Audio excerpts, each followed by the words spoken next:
with us again, 3-time cast member of Survivor, Jeff Varner. What's up, Jeff? How you doing, man? Hey, guys. I'm doing great. How are you? I'm doing fantastic. Thank you so much for taking some time out and being on the show with us again. We had a great time with you last time. Kevin Reevey is probably the biggest Survivor fan that I know, and I've actually tried to get into it a little bit more.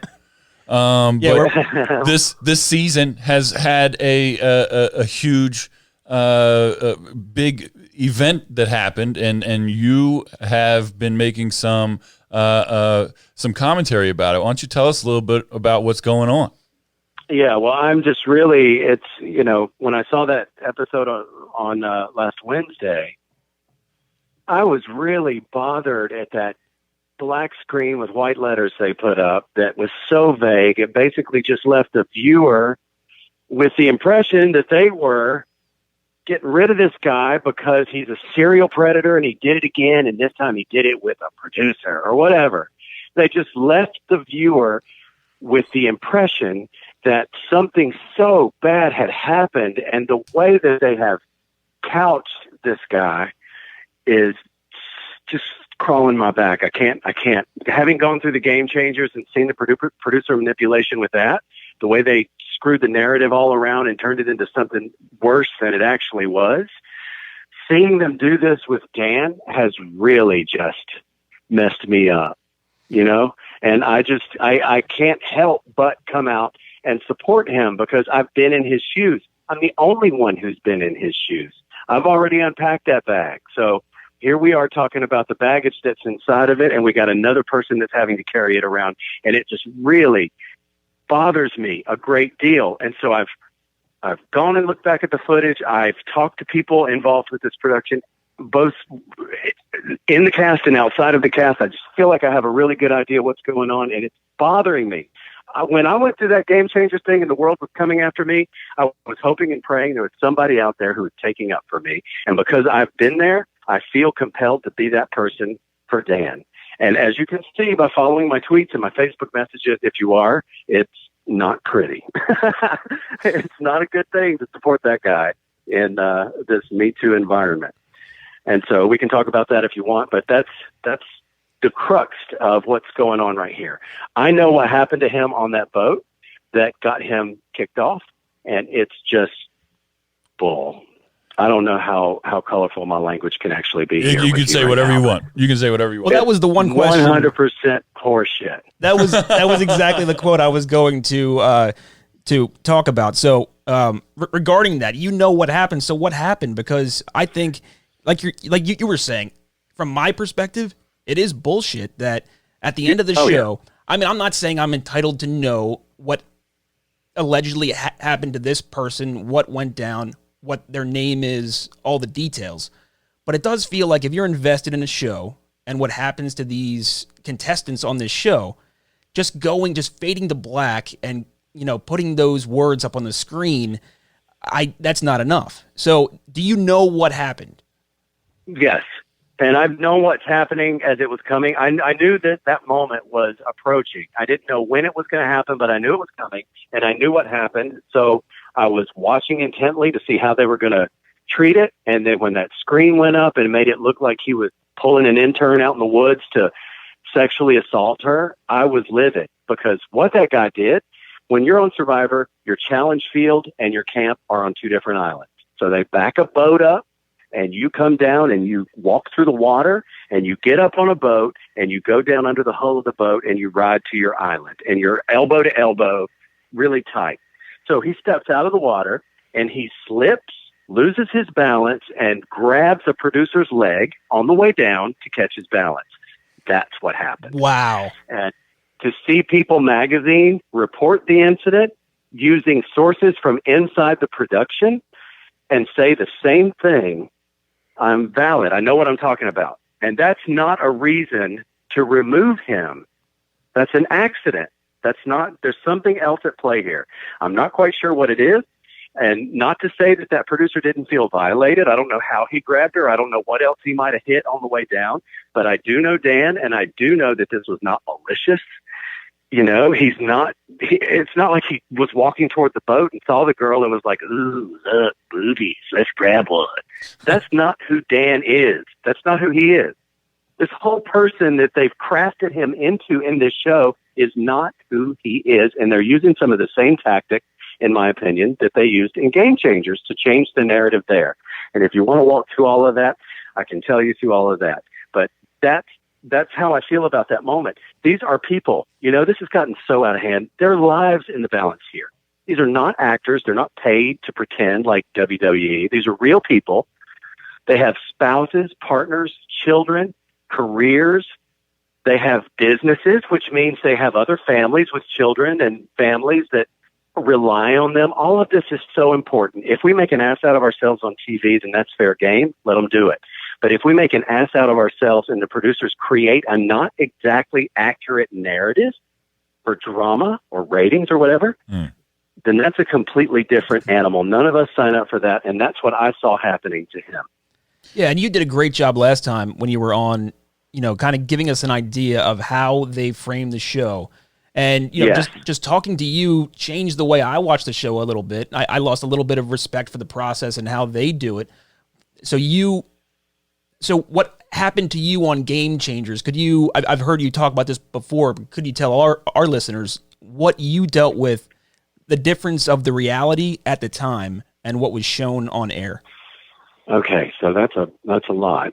I don't know if we have all the time to go into all that detail, but in a nutshell. And this was 3 years ago, 2 years ago, whenever it aired or whatever. So, when you're watching the show, you see me running around the jungle, pulling people over, talking about you're going to be deceived, you're being deceived, and all this stuff. And they couched it in this narrative that I am arguing that trans people are deceptive.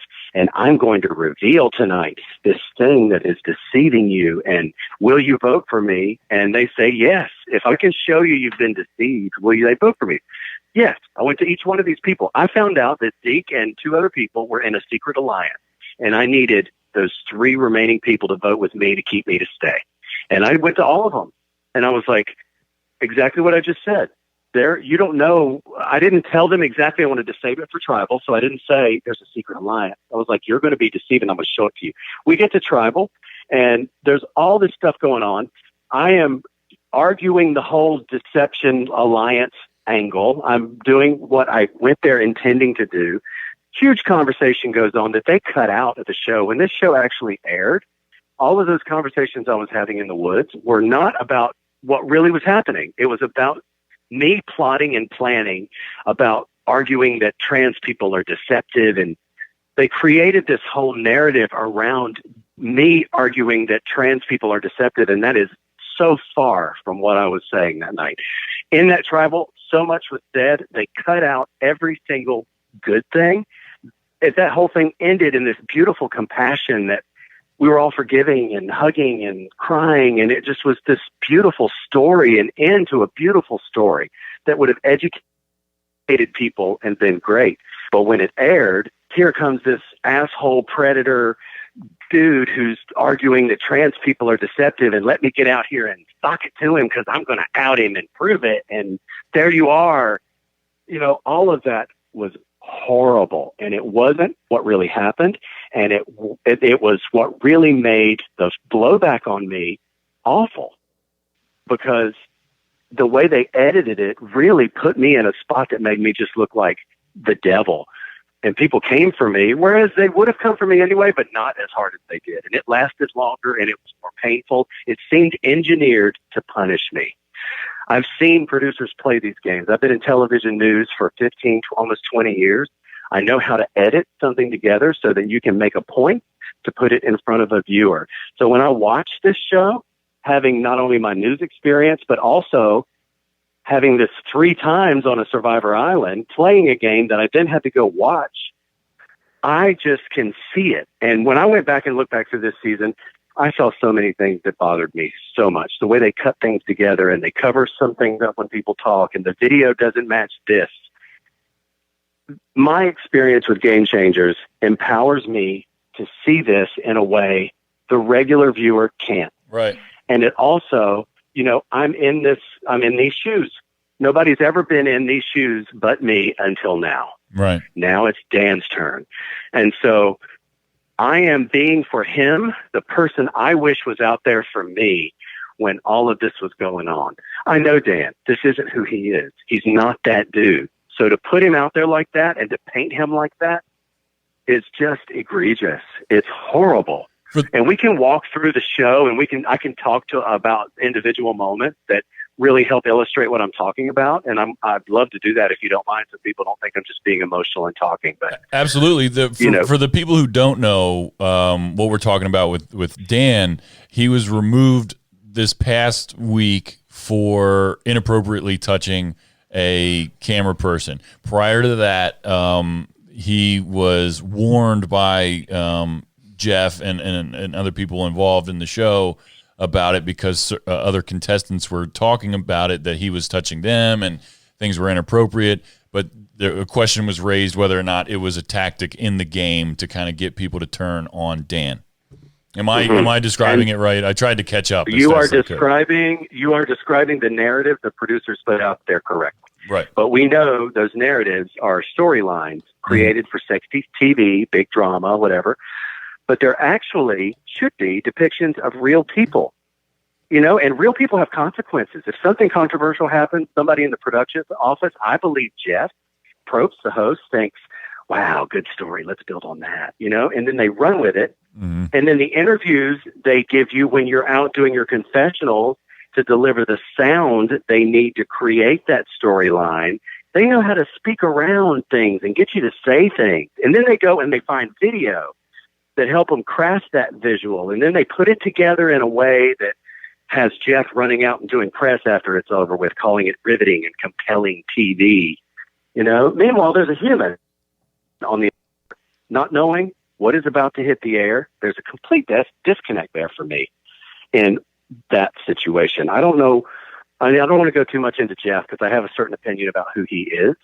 But, viewers watching at home, they see these narratives. And because they're watching video, they feel like they were witness to it. You know what I mean? They buy it 100%. Right. They see it as truth. They see it as fact. It's reality TV. Right. Yeah, they make judgments about us in our real life. And, those judgments are their reality because that's what they're seeing. But in actuality, they may not be accurate or fair to the experience we actually had. And that, dude, that's a power.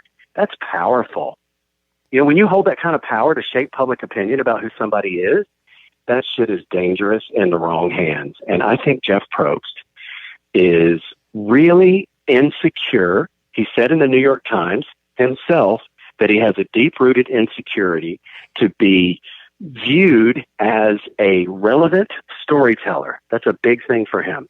And so his show has gone stale, and he's got to figure out ways to keep it active. And these are choices I believe he's making to keep the show going and send it in a different direction.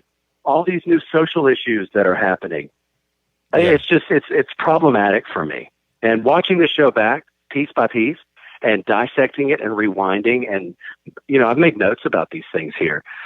And do we have time? Do you want me to walk through? Yeah, I don't know. People would have to really have seen it to know what I'm talking about, but it helps me explain what I'm saying. Well, what's crazy is that I was going to ask you, just from talking to you before, when I was watching the episodes where this first became a big deal, I remember thinking to myself, and I said out loud to whoever I was watching with at the time, it seems odd to me that they're not showing much, and if something they really hammered down the point that this was an issue they wanted to target for these 2 episodes.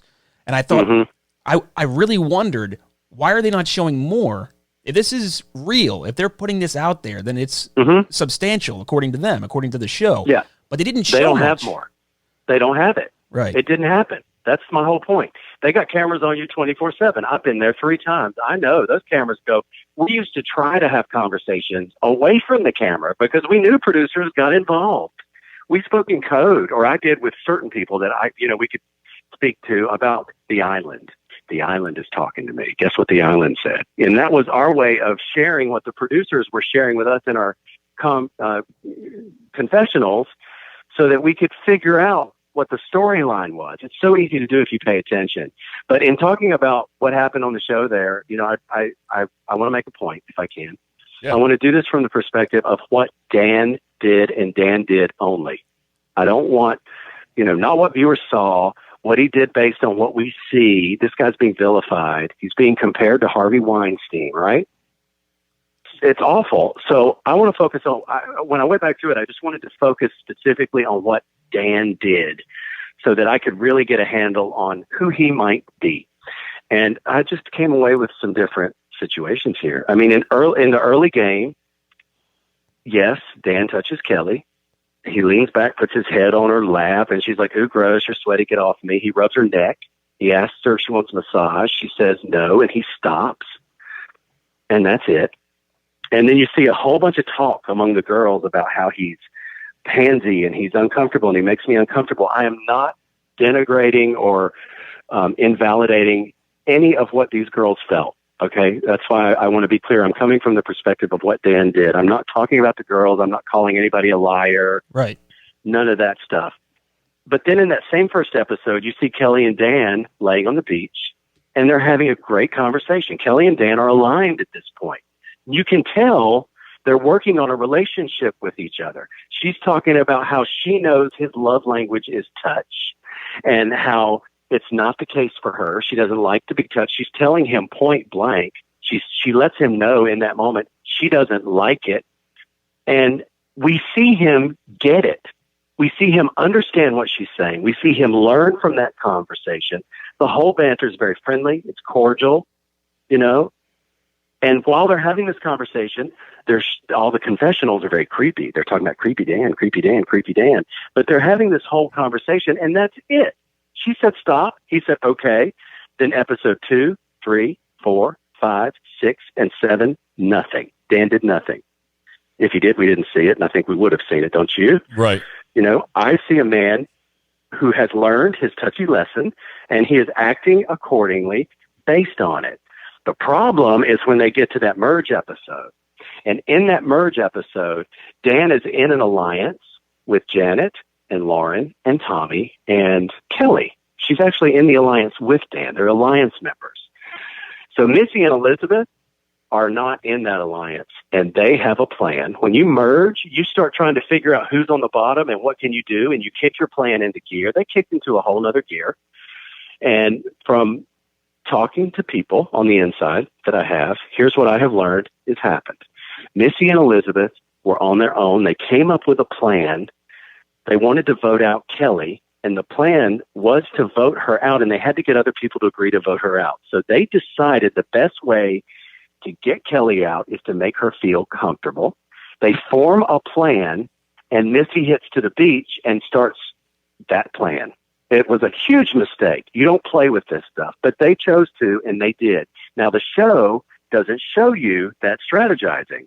The show shows you Missy walking on the beach saying, oh, my God, he's making me uncomfortable. So that And was the she's part lying. the part where Kelly convinced them to go along with that plan that, you know, that's why, you know, I want Dan out because he's touching me. And, and right. She's like, oh, my God, and they're this. And then, you know, all this handsy talk's happening. And, you know, Janet gets wrapped into us all. God love her. It's so disgusting what they did to her. But those two girls drove that game into a really ugly place right here. And all just to make Kelly feel comfortable. She wouldn't play an idol if she had it, so she wouldn't try to wheedle her way out. Kelly was going home that night. She had them thinking, we're voting for Dan because he's all handsy, when really they were slitting Kelly's throat to her face. And they were mixing that in with that confessional of Kelly. I mean, here Kelly is, poor Kelly. She has triggered completely. Like, she has been violated in her mind, and I don't invalidate her for that at all. In that interview on The Rock, she became really emotional. Right. She was realizing, see, they do it too, and she's crying, and you can see her deep pain, and I do believe all of that is real. But I'm not sure that all came from Dan alone, because Dan wasn't really, in what I understand, doing all this stuff. She's experiencing something, and she should be believed. I'm not calling Kelly a liar, but I just feel like there was something more going on there. And But I do believe she felt what she saw completely, oblivious to the fact that these girls were lying to her. And we don't see the part of that plan, so the viewer doesn't know it. So why did the producers decide to do that? The producers could easily have shown the video that this is a plot and a plan and watch them work it, as opposed to just cutting that part out and making them think this is real.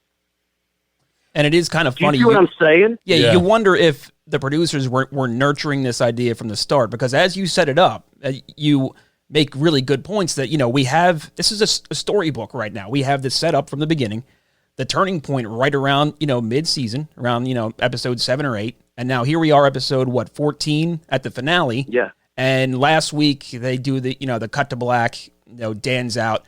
This is exactly how you'd set it up if it was a movie, if it was just, a scripted TV show. So that, right. Buying into that conspiracy theory or whatever you would call it, I mean, it gives it a lot more credence when you think of it like a storybook. And it makes me wonder what role the producers played in maybe playing Kelly and maybe, making her believe this might have been more than what it was. And again, we can't know how she feels and what went down in her mind on that island. But you do have to wonder if the producers were kind of, taking that for all it's worth. Well, you see the scene where the producer is talking to her and saying, if you feel uncomfortable, you tell us, Right. That's an ass covering thing as far as I'm concerned. I don't really think they care about us, honestly, from my experience. They care about good TV, and they let that through to cover them because they knew what was coming. Dan was getting eliminated later on down the road, so they really had to paint this picture here. They're cutting the video of him touching these girls, and it's like, I touch girls. I've got friends that I can walk up behind and squeeze their calf, and they're like, what are you doing? And it's not a big deal. That we don't know the relationship he has with these people. So we can't assume that's sexual harassment. If that's her buddy and their friends, she's not sexually harassed, and it's not. It's up to the woman to decide as far as I'm concerned. And Kelly sitting there, he's pulling her hair over her ear. This was after she asked him not to touch her. And he probably should not have been doing that. But I being on the island for so long and so many times, you do that. Like women, there are times that girls have had shit in their hair, like leaves and stuff, and you take the leaf out and you're grooming them in a kind of a way. It's not like you're hitting on them. But, when I saw that, I thought, well, I've done that, I haven't done it to Kelly, and Kelly probably had a different idea about it. I'm not trying to knock her or whatever, but you show him laying on the ground, reaching toward Missy, and Missy's like, he tickles my toes, and you don't even see him actually touch her toes. You see him point. It looks to me like he's pointing at something. I don't know, but if he's tickling her toe, don't you think she'd turn around and be like, what? Instead of just ignoring him, like she's not even moving in that conversation. I just feel like those pieces of video were laid over this sound of these girls talking to intentionally, I believe, create this image of Dan to protect the show because they have a producer who's probably threatening to sue. And why didn't they get rid of him earlier? You know what I mean? Yeah. Whenever that incident happened that kicked him out totally, they had to backtrack. They looked to me like they went shopping for video of Dan touching anything. Every clip they put out here of him touching somebody was not. I don't think it's sexual harassment. It's up to the woman to decide that, though. But to call him Harvey Weinstein, to call him a sexual predator over that's bullshit. This is a man with a life and a family, and how do you do that? And so after Kelly gets voted out, because that, as I told you before, was the plan all along, they vote Kelly out. They don't vote Dan out. And then they all come to Dan and apologize. The girls come clean. They're like, we lied about it. Sorry. We love sleeping with you. I don't want to sleep with anybody else but you. And I found out that they actually slept with him every night after that. Like, they're not threatened by Dan at all. They loved him. He got no votes. The next chunk of episodes, what was it? Episode 9, 10, 11, 12, 13, nothing. And then out of nowhere, boom, he's gone. And what did he do? And to know that he's gone over that accident on a boat, and they painted it to look like not only he did something horrible to somebody in the woods, but his whole season he's been this sexual predator, is so nasty. Yeah. It's awful. You just don't do that with somebody. And I think when they did that, they put Kelly in a messed up place too. Because now Kelly is that girl who cries sexual harassment. I know, and she's got to have a job. She's got to go do this, you know.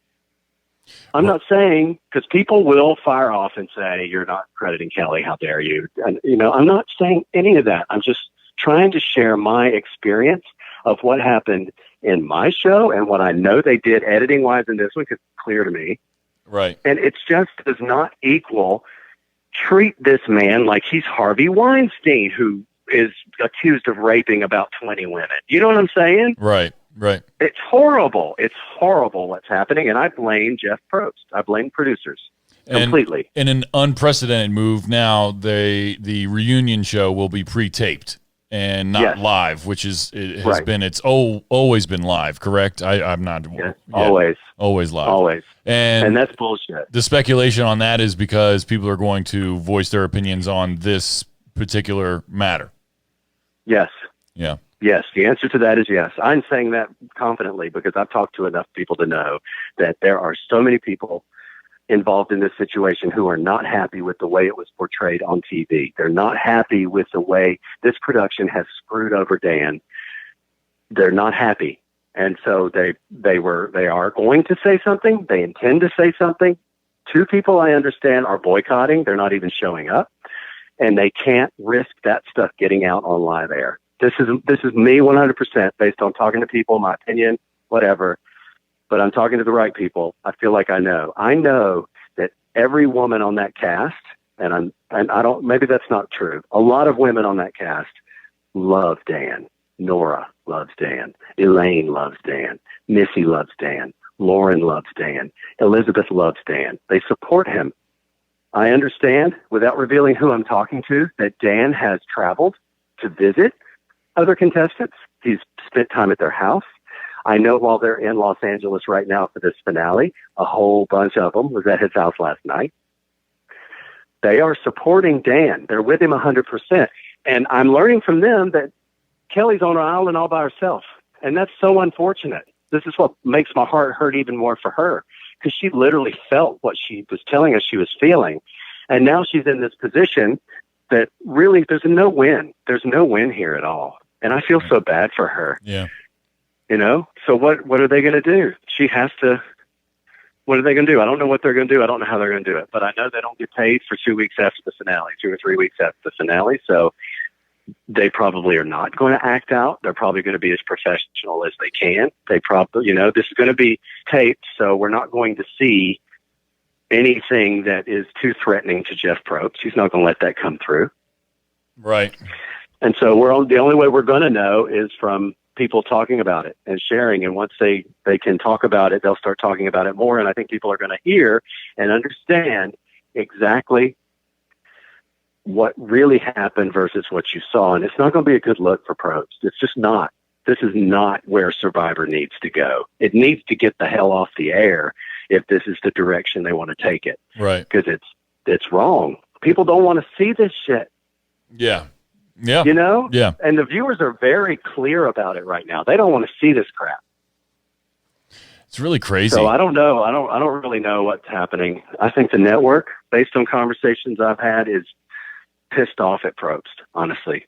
I think they see this as a colossal mess, and they're really irritated they have to clean it up for him. That's the vibe I'm getting. Wow. I think Probst is going to end up having a lawyer on his ass every minute of every day that he shoots anything, and that's probably going to drive him crazy because he's fired everybody around him who will tell him no. And you can see with this show, in my opinion, what that has done. I think he's a huge ego, honestly. That's crazy. Sorry, I'm being really forthcoming here because I'm very. Right.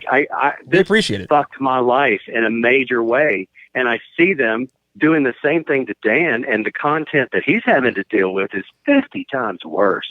One thing that I'm curious about, and maybe you can answer this. So the whole time that this is being aired on TV for everybody, is Dan by this time is Dan home watching this, or is he under supervision on one of the islands? Like how long ago was this filmed? March, April. Okay. Yeah, so he's already home. They sent him straight home, from what I understand. So I don't know. He may or may not be sitting there watching this with his wife and 2 kids. Oh, he knows what's happening. He's going to be careful what he's doing. But yeah, he's watching it. And can you imagine? That's horrible. Horrible. That's and those kids have to horrible. go to school the next day and Yeah. be bullied. And his poor wife, Right. you know, like Right. this is not who he is. And you can't make this who he is just because you want a sexy TV show. We are not actors. You don't pay us a stag wage. Because We're real people. Absolutely hype involved leading up to it. I'm sure that those kids went on the school bus. My dad's going to be on Survivor next season. And, you know, that is crazy to think about. Yeah, so 2 lives and families are involved in this thing. And meanwhile, you know, we're talking behind the scenes. We got the puppeteer that's, you know, the producers of the show potentially creating all this conflict, and they get away with it scot-free. And you do wonder, like, this is the perfect scenario for them because, you know, everyone's going to be watching tonight to see what happens. And in the end, they win. So that it gives credence to that idea that they're loving this. Yeah, it's crazy I because I know that when Jeff Probst gave an interview in November about this controversial episode, the merge episode, he called it riveting television. Like in his mind, he was selling it as something you're not going to be able to turn your eyes away from. He honestly believed that.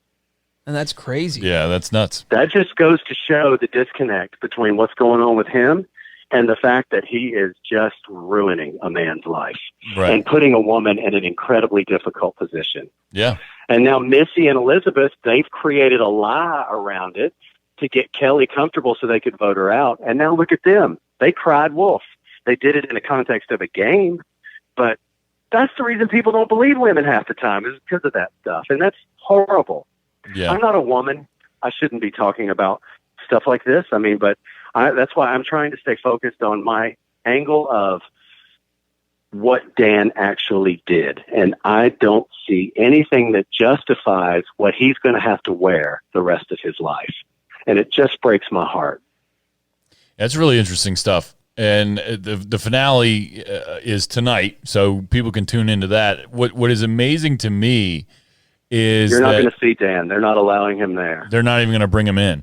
They're not allowing him a minute to defend himself. They're removing all of his prize money. He's not allowed to get paid a penny for what happened. Wow. Yes. Wow. Yes. Yeah. So here, we're not only going to do this to you, but right before we're going to end it, I want you to grease up, bend over. We're going to get you good. That's how that feels to me. Yeah. Well, you know, and I'm just heartbroken. It's important to get your perspective on these things because you give us a look, you know, behind the curtain. And, you know, when there are real lives involved in this, like you said, you guys aren't actors. You are, you know, real people putting yourselves out there and being vulnerable to whatever the producers of the show want to do with your life and the things you do and the things you say.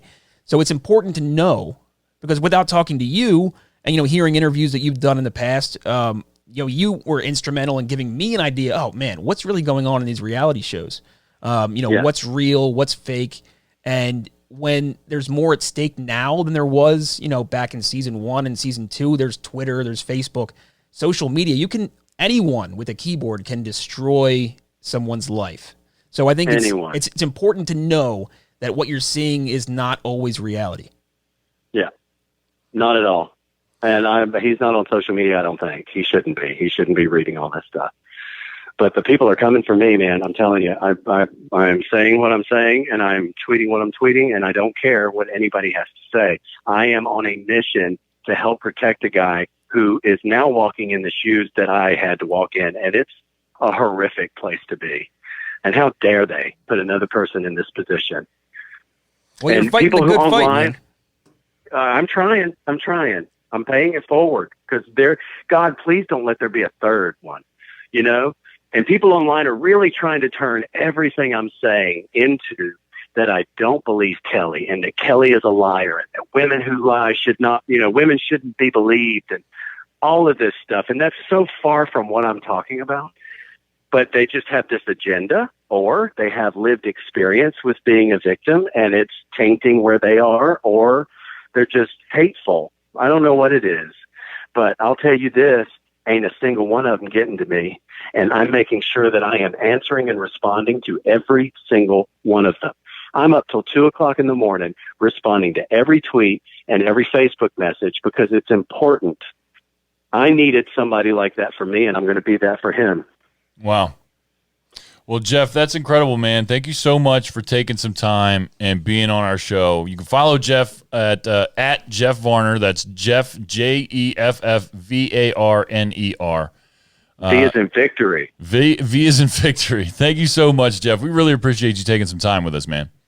I appreciate you having me, and I hope that people are watching this stuff with an open mind and an understanding and not immediately jumping on the bandwagon to attack somebody over something they're not exactly sure they understand how it played out. It's very important for people to be open-minded and careful when you're dealing with something like this. It's unfortunate Survivor chose not to be, in my opinion. Yeah, I agree. That's a great perspective. Thanks, man. Yeah, absolutely, Jeff. Thank you so much, man. We really appreciate it. The following is a Just Green production brought to you by the Might Be News Network.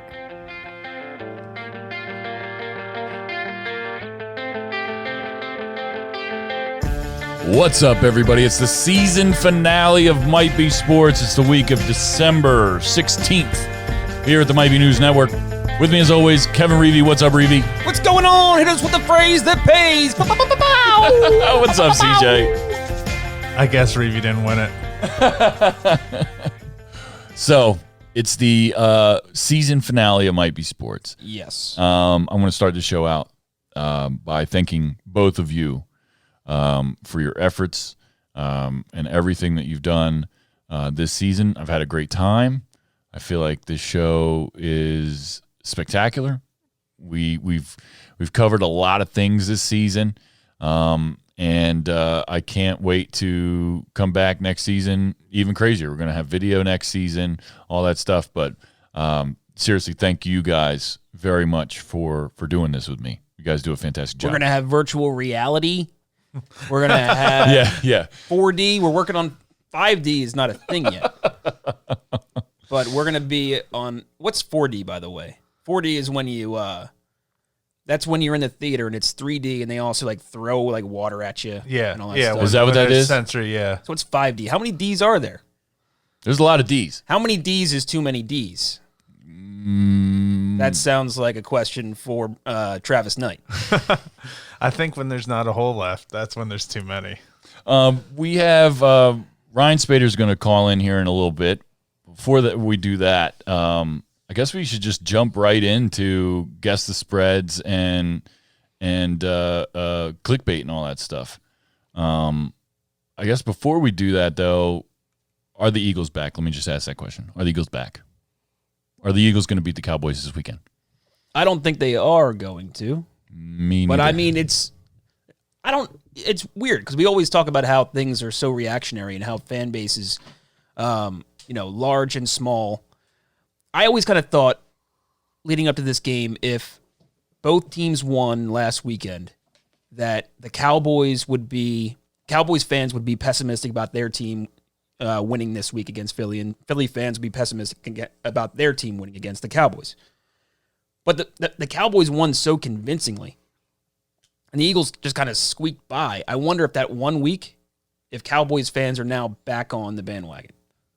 So maybe, I don't know. I think nationwide, I think for sure this line is going to favor the Cowboys. I haven't seen it yet.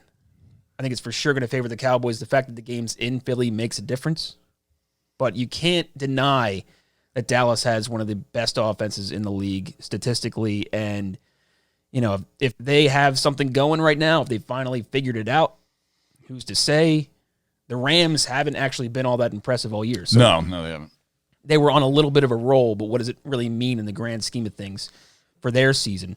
When you add it all up, very disappointing team, not the Rams of last year. So the fact that the Cowboys blew them out at home, not that impressive in the big grand scheme of things. I've been frustrated because as Eagles fans, it's mandatory to talk trash on the Cowboys, and they're the Eagles' main competition and have been for quite some time now.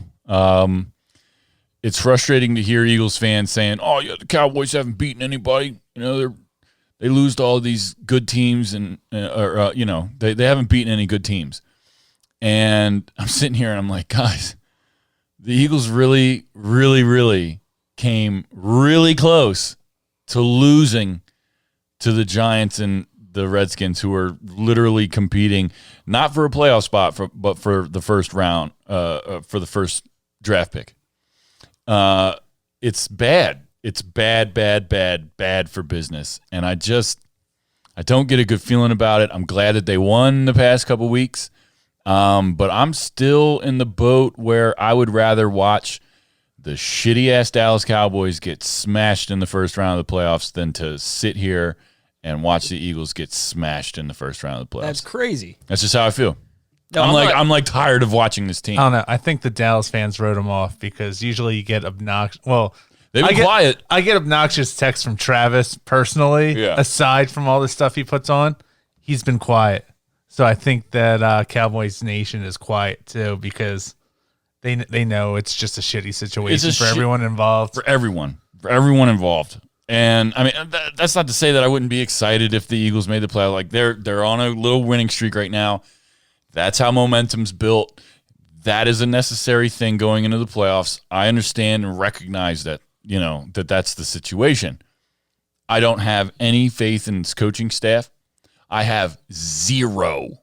Matter of fact, I have negative faith in the defense, certainly the secondary. That's just where I'm at. Let's be honest. The season's a wash. We're trying to be the smartest person on the short bus. Is that what we're going for here? Kind of where we're at. So yeah, that's not something that you're still on the short bus, no matter how you look at it. I don't know though, because we discussed before the NFC not that impressive. The 49ers Agreed. I agree. are probably the best team, but I'm not that impressed by them. When it comes to them going into the playoffs, you're talking about Jimmy Garoppolo with no playoff experience, I believe. I don't know if he had any games with the Patriots. I don't believe so. But so no playoff experience there. You got to worry about that. And, they're making their bones on defense right now.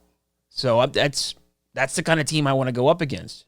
The Ravens is what you worry about because they're a team that kind of hits you from both sides. Right. Their defense is looking really, really good right now. So the 49ers are kind of like the poor man's Ravens, and that's okay with me. So I think the Eagles have a pretty decent chance considering the way things normally go. You just got to get in. So, and that being said, this week is a playoff game for them for the most part. Oh, for sure. This is the biggest game. It is a playoff game for them because they have to win to be in. This is the biggest game of Carson Wentz's career so far. But they could still win and be out of the playoffs. So it's For not sure. Yeah. I'm not sure how the math works on that, but yeah, I know, if they win, they go one game up, and then if they lose the following week and the Cowboys win, tie record, and then it goes to some other, tiebreakers. I'm not sure how that works. Yeah. I think division is next. Who has the better division record? So hard to say. I would have to look up that and see how that would go. But, it's important that, just get in. That's the only thing. Just get in. And guess what? You got a first-round home playoff game. It's not a bye, but it's the next best thing. So whatever team you're facing, you're at home. I don't know, man. And then if I get in the second round a team on rest, if it's the 49ers, whatever it is, I kind of like that. That they had an extra week for Garoppolo to think about the magnitude of the situation. Right. And I kind of like the idea of taking on a cold team like that. It's not necessarily prepared for the playoffs. We've talked about it before many times this season on this show about how reactionary certainly sports media has gotten. And I've just been trying to look at the Eagles logically and not reactionary. You know what I mean? Like, I'm trying not to be overly negative because of how depressing it is to watch them play football this year. But it's really hard not to do that when you're sitting here watching people in the secondary just straight up stop and basically watch people catch the football. And obviously, it's been tough watching Nelson Aguilar and Alshon Jeffrey and all that shit. I'm not even happy with Zach Ertz. Like, he's made some big catches and stuff here in the past couple of games and whatever, but I hate watching him catch the football and fall over before anybody touches him. I hate that shit. I used to love watching Brent Selleck hurdle people and smash people into the ground, stiff arms. Zach Ertz has zero of that. He has shown none of that this season. Somebody could probably point a play out to me where he did, but I'm telling you, go back and watch the majority of this fucking clown's catches, and he falls 5 seconds, not even 5 steps after that. He's playing like a clown this year. I love Zach Ertz. The receptions mark I for love, tight ends. of course, tight ends I last understand. year. He's playing like a fucking clown this season. That's crazy. Absolutely. It is crazy. He was clutch last week. In Big a couple touchdown. plays, yep. And I agree. That's what I said. Couple plays, notwithstanding, catches it in the middle of the open field, nobody around him, and he falls over before somebody can touch him. He's played well of late. I don't know. I can't jump on board with Zach that. Ertz is back? I don't think he went anywhere. You gotta be kidding me. This offense is fucking putrid, dude. Putrid. I don't know. I think Played. once again, just get to the playoffs. You're in the tournament, and then it's anyone's game. Especially this year, there's no reason to expect. Yeah, all right. The Saints just went off. Yeah. Fine, but I think you can still take them. We're talking about a 40-year-old quarterback. There. I mean, these are the teams you want to face in this situation. Not knowing anything else, if you were just told, a team that won maybe like 4 games last year is the top seed, and the number 2 seed has a 40-year-old at quarterback, it's like, okay, I like my odds against those 2 teams. We have a lot more information than that. The Eagles are not as good a team as those 2.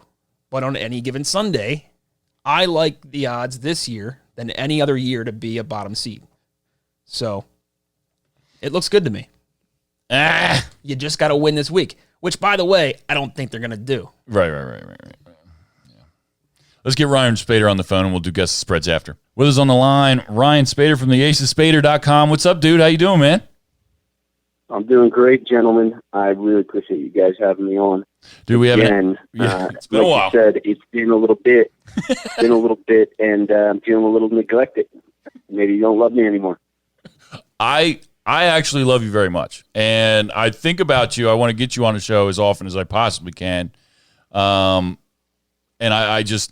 we haven't recently. I don't even know why. The Reevy's actually probably the reason why. I'm not in control.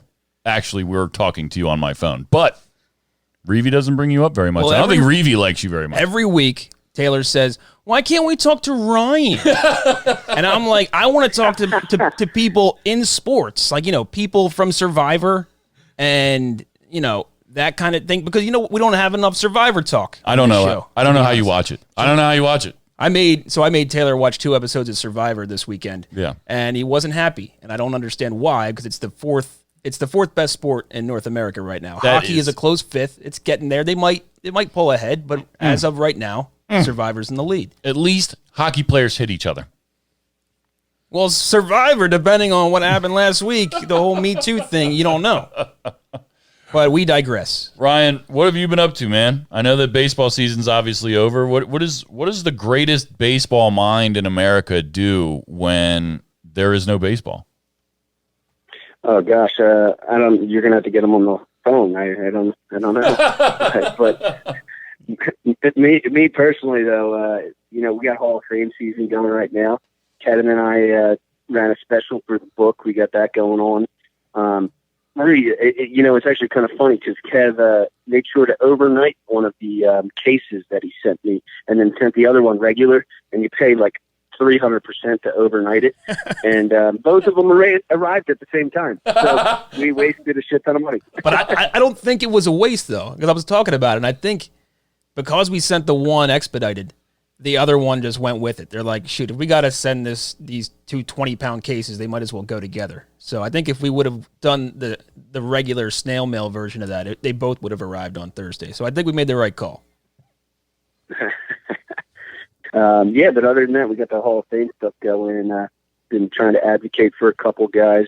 Larry Walker, of course, I kind of hang my hat on one dude every year, it seems. Walker's on his last year, so he's been getting the majority of my effort. But then also guys like Scott Rowland, Andrew Jones.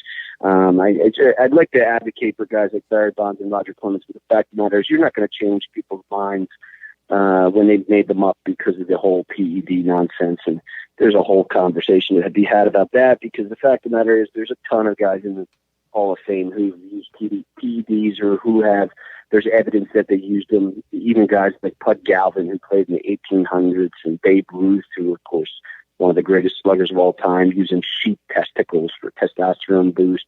And then things like Greens in the 60s and 70s, where you get Henry Aaron, Mickey Mantle, guys like that, in the Hall of Fame. Wait a second. What testicles was Babe Ruth using? So Babe Ruth, this is not, this is reported. However, it's not like, I can't say it for a fact, and I really don't want the Babe Ruth estate to sue me. But in 1925, Babe Ruth played just 98 games. And the reason why he missed a large portion of the season, allegedly, is because he injected himself with a bad batch of sheep testicles to try to boost his testosterone. Wow.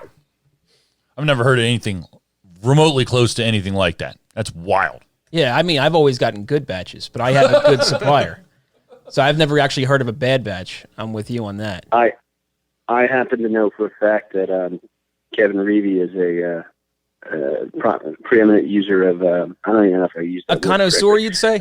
Of sheep testicles. Right. I mean, I'm not going to deny that. He strikes me as a sheep testicle kind of guy. It's a delicacy in Lancaster, Pennsylvania. Yeah, it's a delicacy in some cultures when you eat it, but not when you tongue the bag, dude. Well, I mean, once again, this is Lancaster, Pennsylvania. That's Some horrendous. stuff goes down. Yeah, Spader, what makes you, like, when you pick somebody to advocate for the Baseball Hall of Fame, what goes into that for you? Is it like just that they're coming up on the end of their, time to be able to get in, or what goes into it for you? The number one thing is, first of all, I got to think that they're a Hall of Famer. If I don't think the guy's a Hall of Famer, then I can't really advocate for him. I can't do it in good conscience. I can't do it. And but from that, the biggest thing for me, other than that, is that I don't really consider myself part of the media. I get looped in with these guys, the writers and all that stuff, because of the stuff that I do and the books that I've written with Kevin and stuff.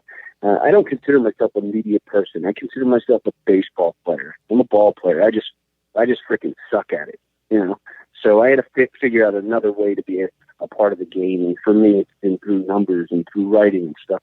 And I don't like to see ball players get shortchanged. We go back to the Tim Raines case. The only reason Tim Raines didn't make the Hall of Fame is because he wasn't Ricky Henderson. That's no crime. No crime not to be Ricky Henderson. He's by far the greatest leadoff hitter of all time. And if Ricky Henderson didn't exist, then Tim Raines probably would have gotten on the first ballot.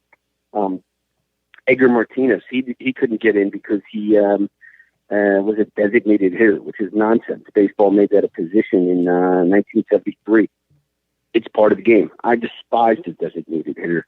I don't think it should be a part of the game, but Major League Baseball decided that it would be. And if it's part of the game, it should be part of the Hall of Fame. And then not only that, but then there's a number of guys who are in the Hall of Fame who hurt their team defensively just by being on the field, who would have been even better if the designated hitter had a one example would be Ted Williams, who was not a good defensive ball player. And so that's kind of how I go through my way of thinking. But it all comes back to the numbers in the end. And if you look at a guy like Larry Walker, Scott Rowland, Andrew Jones, these guys have the numbers that belong in the Hall of Fame. And to me, there's no question about it.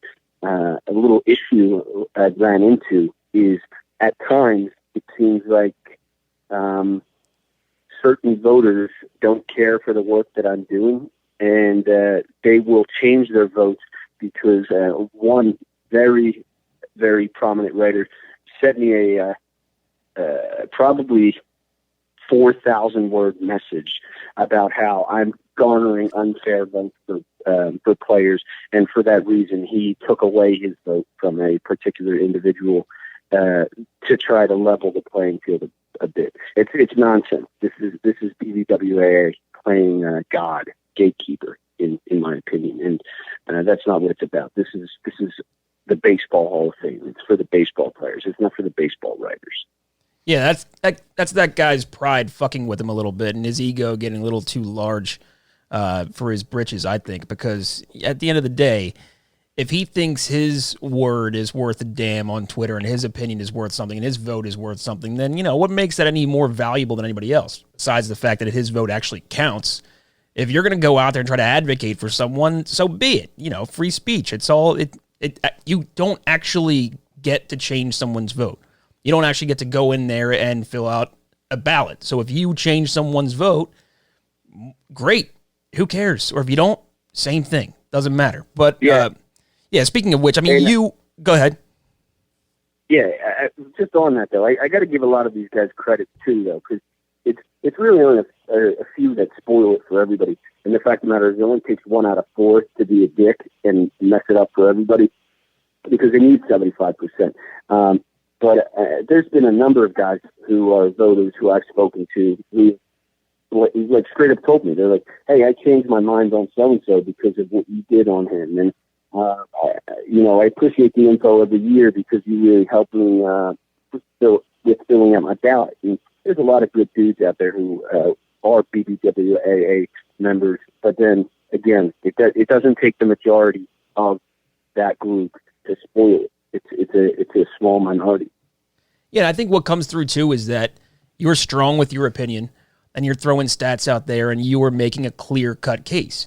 Now, if you waver with it, and in every other line you say, in my opinion, and everybody's opinion is valid, then it's just going to sound lame. Like, that's your job is you're advocating for someone, you're trying to prove a point that they belong in the Hall of Fame. So I think sometimes people read that as arrogance on your part, like you know better than them.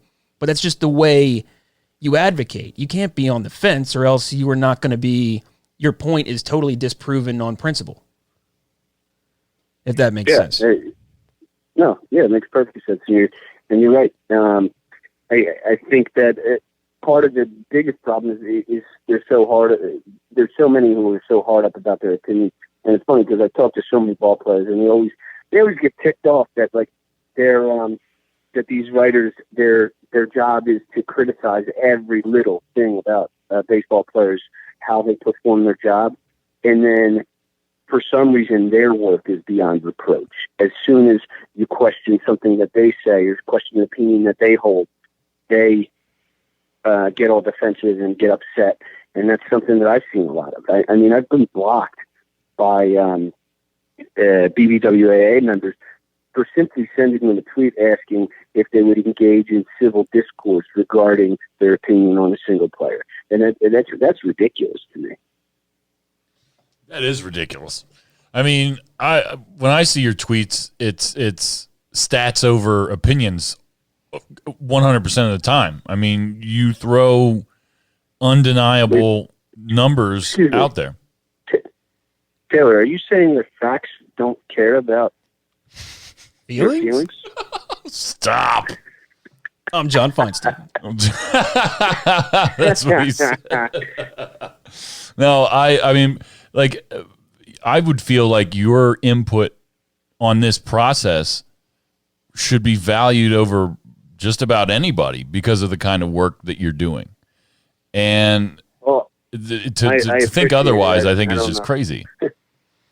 Yeah, I appreciate it. I don't know if my opinion or the stuff that I put out there, because most of my opinions are based off, I make the joke, most of them are based off facts, stats, numbers, history.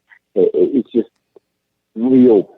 But I never go with, there's nothing worse whenever I email somebody from BBWA and they tell me, he doesn't feel like a Hall of Famer to me.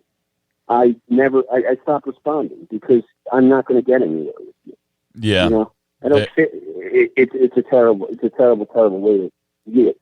And one guy even went as far as saying, well, I watched Ted Williams growing up, and he he really felt like a Hall of Famer to me. And I'm like, no shit, dude. He's Ted Williams. Like, it goes back to the Ricky Anderson thing. It's no crime not to be Ted Williams, okay?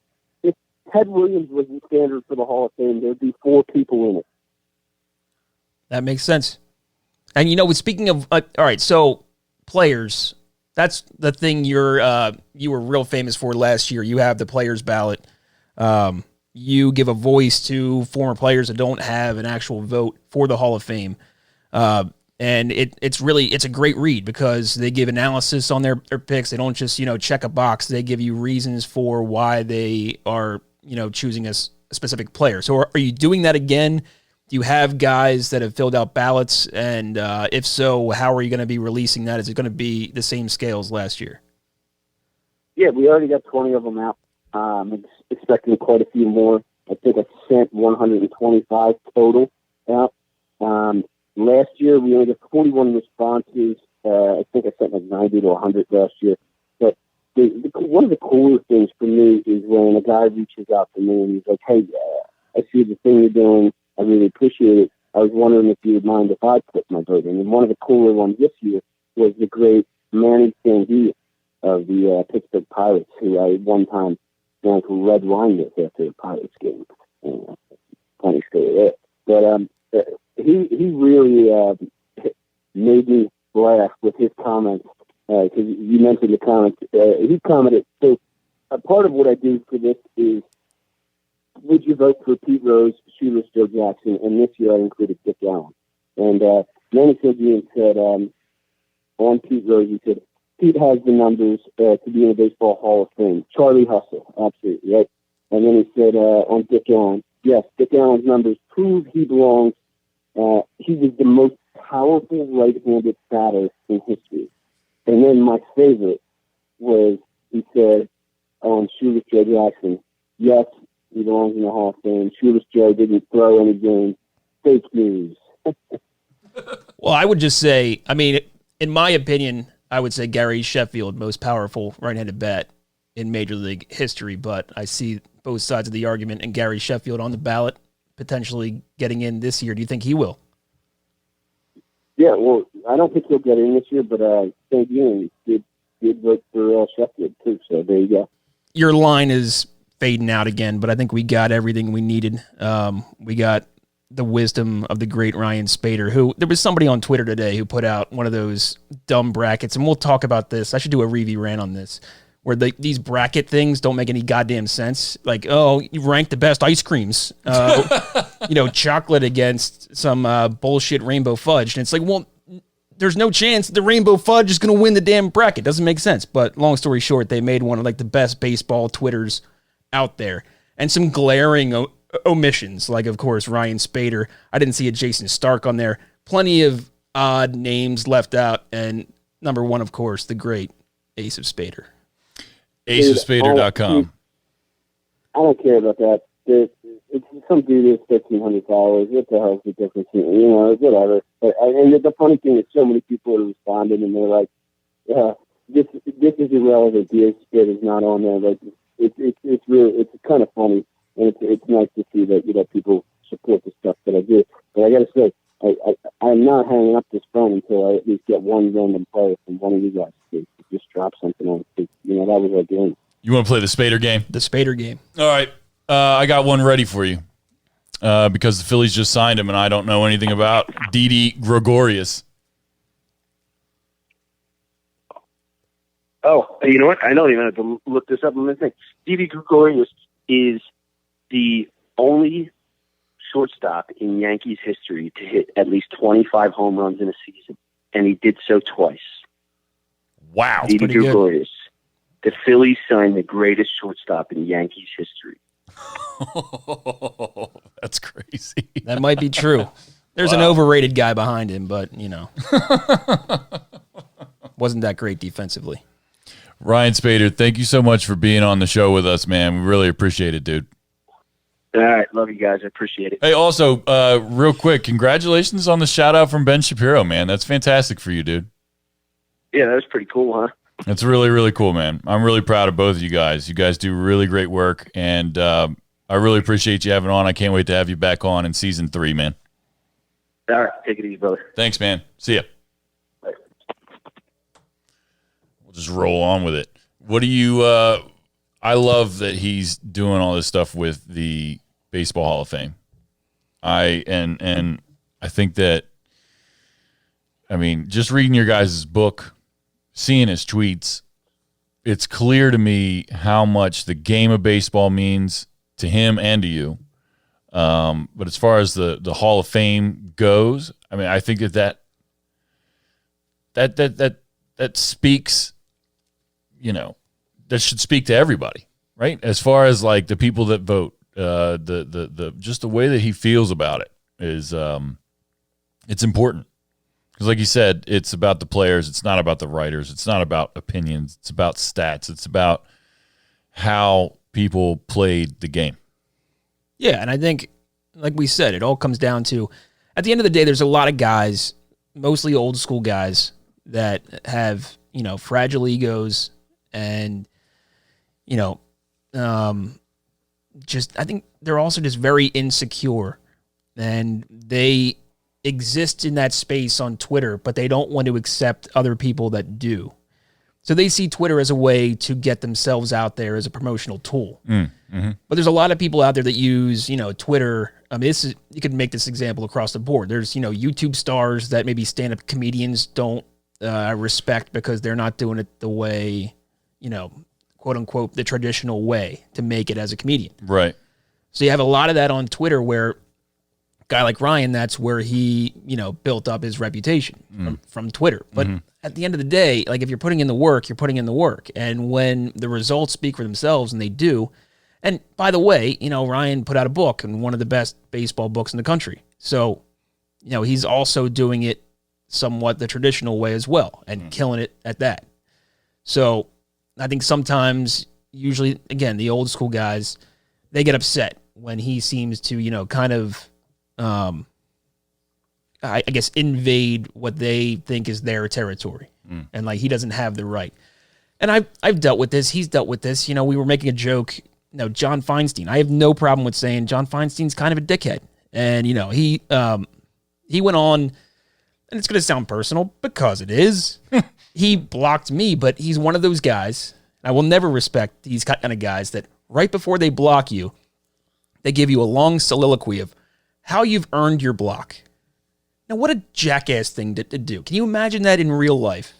If you're talking to someone and you disagree, and right before they walk away or they end the conversation, they look you right in the eye and they tell you not just why you're wrong, but why at the end of this sentence, at the end of me talking, I'm going to walk away, put my fingers in my ears, and go la, la, la, la, la, la, la, la, right out the door. That's why I don't respect John Feinstein. And, you know, he tends to believe, and he's got a lot of cred, he's got a lot of street cred in this business. And for that reason, I think he's got a huge ego, and he can't be challenged on a space like Twitter because he's above everybody else on Twitter. Yeah. He's only there because he was told to promote his shit, which is never promoting anything online. It's promoting the next book. It's promoting the next paycheck that's not coming from Twitter. So when you got guys like, you know, Ryan Spader, that's their primary platform, totally different deal. But you know what? It's working. It works for Ryan. And there's way, way, way more people that respect what he does and give his opinion credence than those few outliers that don't. Yeah. Let's take a quick break. When we come back, we're going to do guess the spreads and clickbait. We'll be right back after this.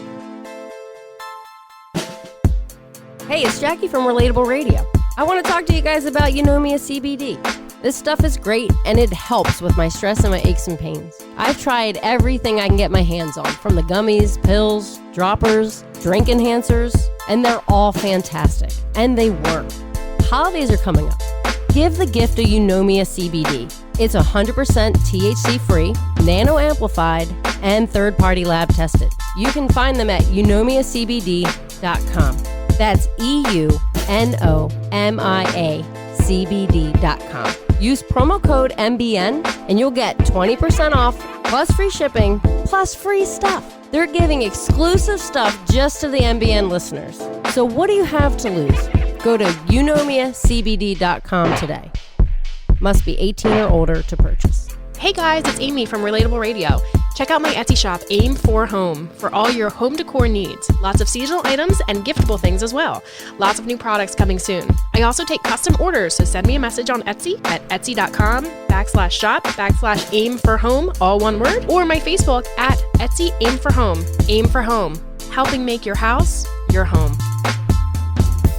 So you've been listening to the Might Be News Network, but you still can't get enough each week? Become our patron on Patreon. Head to patreon.com/MBN Network to become a patron and get exclusive content now. For as little as $5 per month, you'll get access to extended episodes of all your favorite shows, as well as perks including MBN merch and monthly giveaways. Just want to support the network? Become a patron for as much or as little as you'd like. Get bonus content each week and head to patreon.com/MBN Network. Your contributions help us make this network bigger and better than ever before. Patreon.com/MBN Network. Welcome back to the season finale of Might Be Sports. Real quick, we're going to do guess the spreads here. CJ, what do we got? Texans at Bucks. Texans at Bucks. I'm going to go Texans by 4. Texans by 4. I agree. Next. Texans by 3.5. Bills at Patriots. Lightning round. All right. Bills at Patriots. I still believe in the Patriots, and it's at home, so -5 Patriots. I'm going to go, it's at Patriots. Yes. I'm going to go Patriots by 3. Patriots 6.5. Rams at 49ers. Ooh, 49ers by 6. 49ers by 6 is pretty good, but I'm going to go by 7. 49ers 6.5. Ooh. We're better at this now. We're better at it. You're not thinking about it. You're just going. So true. Ravens at Browns. Ravens at Browns. Ravens by 13. I'm going to go Ravens by 14, and shout out to the Browns for not having a winning record in 10 years. Ravens by 10. Yeah, I regretted that because it's on the road. It's in Cleveland. Sheesh. Panthers at Colts. Is that me? That's you. Go. Panthers at Colts. I'm going to go Colts by 5. Tough one. Pick. Colts by 6.5. I was way off. Bengals at Dolphins. Lost my mojo. Bengals and Dolphins, both terrible. I kind of like the Dolphins a little bit. Maybe Vegas does too. -3 Dolphins. I'm going to go Dolphins by 2. Pick.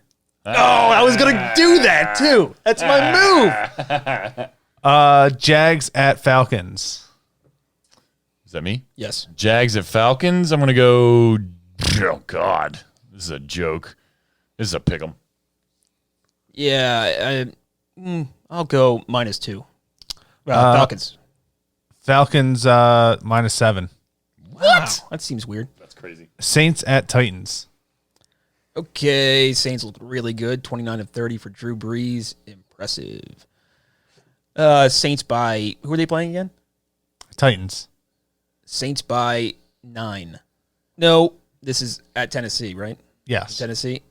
Saints by 8. I'm going to go Saints by 7. Saints by 2.5.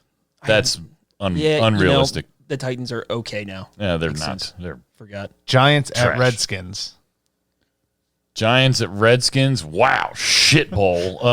This is a tie, 0-0 game. I like this as a pick. Redskins -2. Okay. Close Steelers at Jets. Steelers might be okay. I don't know. They kind of had a stinker, though. That's going to be Steelers -3. Feel good about this one. I'm going to go Steelers by 2. Steelers -3. Yeah, nailed it. Lions at Broncos. Lions at Broncos. I'm going to go Broncos by 2. Broncos by 1.5. Broncos by 6.5. I'm an idiot. Raiders at Chargers. Well, let's see. Wait, who is this again? Raiders at Chargers? Yes. I think he said Ravens. Like, that's not fair. They had to play twice in the same day. Well, no, I don't know. I think Ravens' other game is Saturday, so I'll say Chargers by 4. Gonna go Chargers by 3. Chargers by 6.5. Cardinals at Seahawks. Seahawks by 6.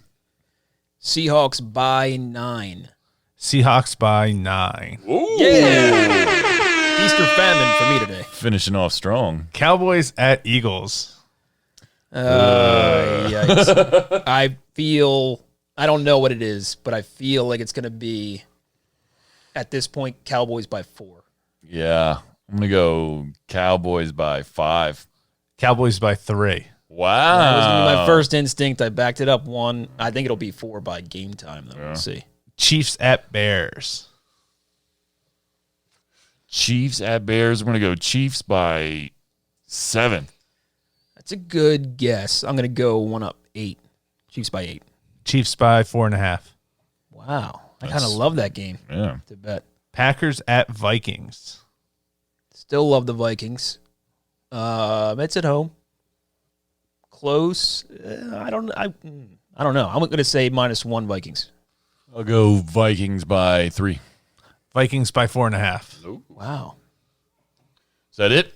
That is it for the spreads. All right, let's do. That'll be a good game. Let's do clickbait.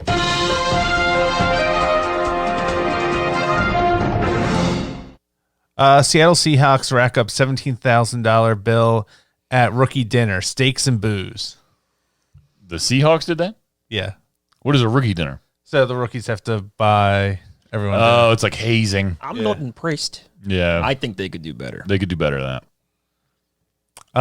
Ex-NBA commish David Stern, serious condition surrounded by loved ones. Yo, man, prayers up for him. I heard it was a emergency situation. I hope he recovers. I hope he recovers well. It's crazy.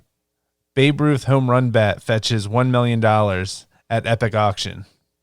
$1 million? Collectibles are crazy right now. Yeah. There's a lot of money getting thrown around on everything, so everything in the world is out there to be sold. Michael Jackson's White Glove was out there, and now they're making like a musical based on that White Glove. I mean, talking about, getting every ounce of, monetary value for your purchase. Jesus. But I mean, it's cars, collectible cars right now, millions upon, you wouldn't believe. Like Jay Leno probably owns like 10 cars that are worth $30 million a piece. Well, here's something semi-related. Vince Young loses treasured awards and trophies in storage unit auction. That's terrible. How is that possible? I always wonder how these things happen. And talk about, reality shows and that kind of thing, like what is real and what's not. I've heard the storage shows are the worst of the worst. It's all fake. Well, it's when you put someone in charge of paying your bills and then they don't care what's in your storage locker. That makes sense. When you have too many people handling those little aspects of life, that's when you get screwed. New England Patriots Spygate 2 video released, and it's bad for the Patriots. Just strip everything. Just strip everything now. I'm sick of it. It's such bias. Depending on its confirmation bias. If you look at this, if this is just a jury trial, and we won't go into the weeds in this, but, time is of the essence tonight. But I'm telling you, if you're just looking at the evidence, really dumb. Super dumb for the Patriots to do this on purpose, because it didn't happen on purpose. It's just it is a coincidence. They happen all the time. The Patriots have now won 0 Super Bowls in the past 10 years. I'm sick of it. Over it. Get them out of here. Guilty. We talk about the reactionary cheaters. They are cheaters. This is the overreactionary fan base. Fucking cheaters. I'm sick of it. Watch out your of mouth. Here. Watch your mouth. Garbage. Good. This is the clean part of the show. Floyd Mayweather disses Pacquiao at autograph signing. Victim 48. What does that mean? I guess he was the number 48 knockout or win. Right. I remember when speaking of Me Too stuff, when Floyd Mayweather first heard of Me Too, he was on camera and they said, "What do you think of this whole Me Too stuff?" He thought #Me Too meant like it was a competition for how much stuff you got. Like, oh, you have a Mercedes? Me too. You got a Bentley? Me too. But you can't blame him. He hadn't heard of the controversy yet, but it is such a Floyd Mayweather thing to say. Yeah. Sean Payton turns locker room into nightclub after smashing Colts. Yeah, I mean, they do crazy stuff for the Saints. New Orleans is wild. They're wild. Hope Solo pregnant with twins. Mini soccer team on the way. Probably. Who cares? Probably. And the last one, Kareem Jackson suspended 2 games for DUI arrest. Who's he? Kareem Jackson? Yeah. For what? The NFL? NBA? Yeah. Oh, yeah, I don't know him. Don't know him. I don't know. But, best of luck to him. Definitely not my Hope go to things the work week. out. Might Be Sports presents the greatest of all time.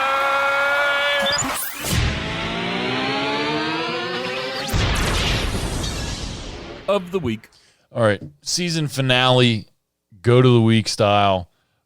This week was tough. There was a lot going on in sports, but one story that really stuck out to me, my clear cut go to the week for the season finale here is Joe Burrow. He just won the Heisman Trophy, quarterback at LSU, and during his Heisman acceptance speech, he did a lot of the same, I want to thank my parents, coaches, da-da-da-da. But he also talked about his hometown, Athens, Ohio, which is well below the poverty line and very, very poor mountain area. And since his speech, over $365,000 in donations have gone to the local food pantry there in Athens, Ohio. And I just think that that's a really cool thing. I think that one of his biggest messages from, in his speech was just kind of encouraging kids that are poor, that they could do exactly what he did, become successful, follow your dreams, practice makes perfect, all that good stuff. He really started to, set a really good example. And it was a really powerful speech, and I'm happy for him. So Joe Burrow is my clear-cut GOAT of the week. All right, now we got that touchy-feely stuff out of the way. What we learned today on the show was stats don't care about your feelings. So Let's talk about some stats. Again, not to get into the weeds, greatness when you see it. Drew Brees the other night, 29 of 30, 1 incomplete pass, 4 touchdowns. And for the first time ever, I saw, and I'm not an analyst. I look at stats. I do that kind of thing. I don't break down the tape like friend of the show Andrew DeCecco does. He's good at that. It's not my thing. But I noticed something, and maybe it's obvious to everybody else, but Drew Brees, the things that you think are a negative actually work to his advantage. His height, I look at the way he moves in the pocket, his footwork. He moves his feet really fast and really well. And I looked at, he sometimes has great protection. That obviously helps you throw a football. But how quick he is on his feet, and he moves them so fast, he's always in a position to throw the football. And for the first time, I wondered, well, wow, that makes sense. If you have a 6'5" guy back there, Joe Flacco is not going to be as great on his feet. Eli Manning is not going to be as great on his feet. These are the guys that might not be as ready to throw a bomb at any given moment to any given point on the field. So, got to give some love to Drew Brees there. He's defying all the odds. He's up there with, Tom Brady doing things at a certain age that you're just not supposed to be doing. So, proving me wrong. I thought this was going to be the year where Drew Brees kind of, tapers off for sure. And he's looking as good as he's ever looked. So, more power to him. I guess we'll see him next year. Fantastic job to both of you. Shout out to Ryan Spader and Jeff Varner for being on the show this week. Great show. Great season, both of you guys. Thank you guys so much for everything. And thank you to all of our listeners out there. We really appreciate all the support. Stay tuned. Season 3 is going to be fantastic. Reevy, peace out, man. Thank you so much, man.